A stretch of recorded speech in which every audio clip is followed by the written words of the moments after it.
doing okay this morning? Braved the 1 week of winter, or a couple days of winter that was past. Horrible. Glad you guys were all able to make it. So there we go.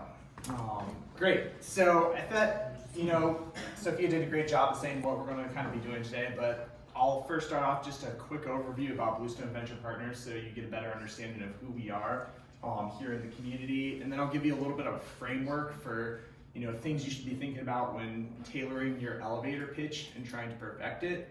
And this will give you kind of a good segue into one of the classes that I'm teaching next week with Startup Tucson on Tuesday at 5:30 p.m. as they mentioned By the before. way, today's the 5th of February, isn't it? It is the 5th of February. Good catch. First lesson in pitch. First lesson in pitch, get the dates right. So, moving on from that, quick background, as Sophia said, I've been working in the investment community for 7-8 years now.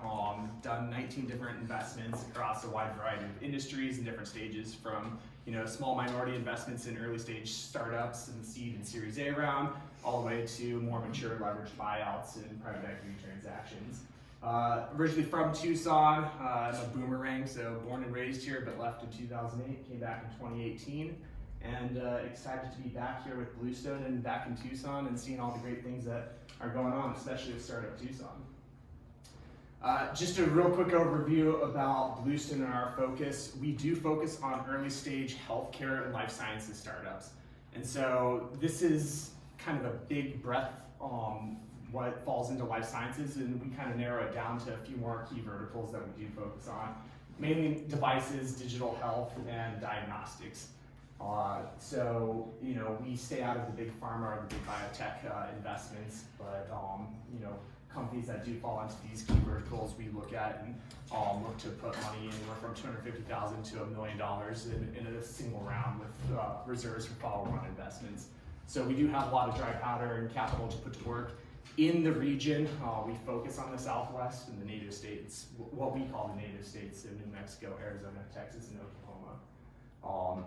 So this is just for your own information, if you guys do have a healthcare startup or know of any that are looking for capital, especially for that early stage growth capital, definitely take my card, which I'll have up here and can pass around, and happy to talk on that.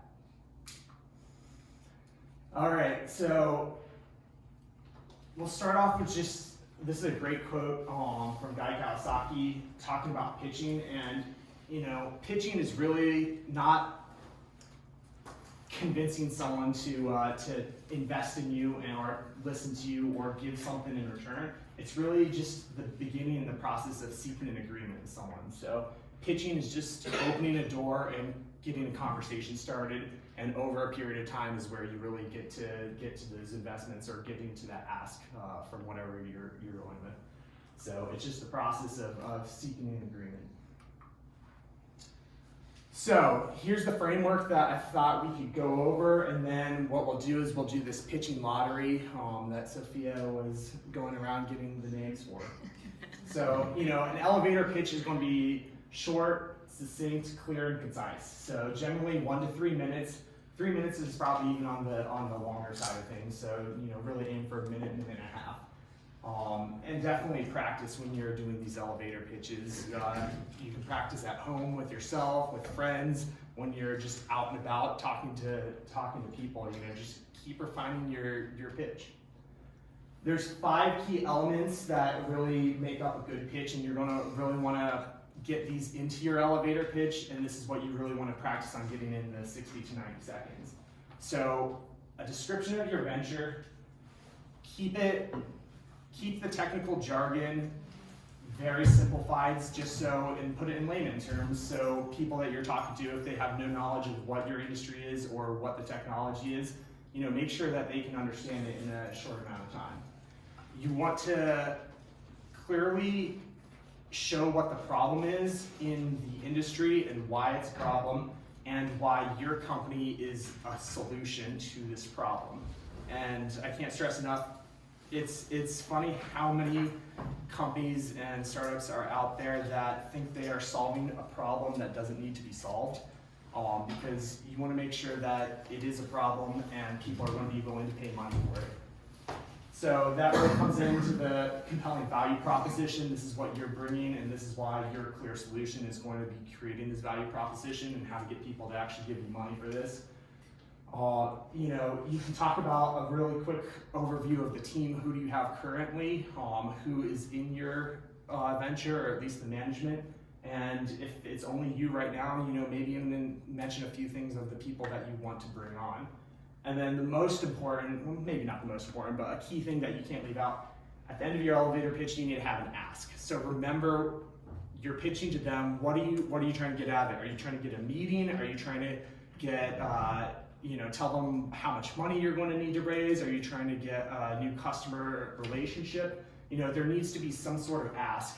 And this is going to segue into setting up a longer meeting where you can then go through a full pitch and pitch deck, and we'll talk about that more on Tuesday if you guys sign up for the class. But make sure that you hit these 5 key things in a short amount of time with your elevator pitch. And we'll do that today. And I wanted to get audience participation also when we're hearing these pitches and voting on them. And I think we'll just go from there. Ready to go? All right. Could you Question. say a few more things about compelling value proposition once again? Sorry.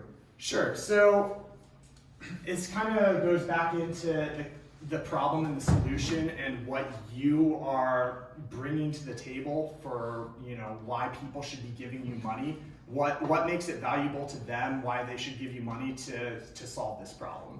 Sure. So if you can clearly and concisely articulate that to whoever you're speaking to, that's really key.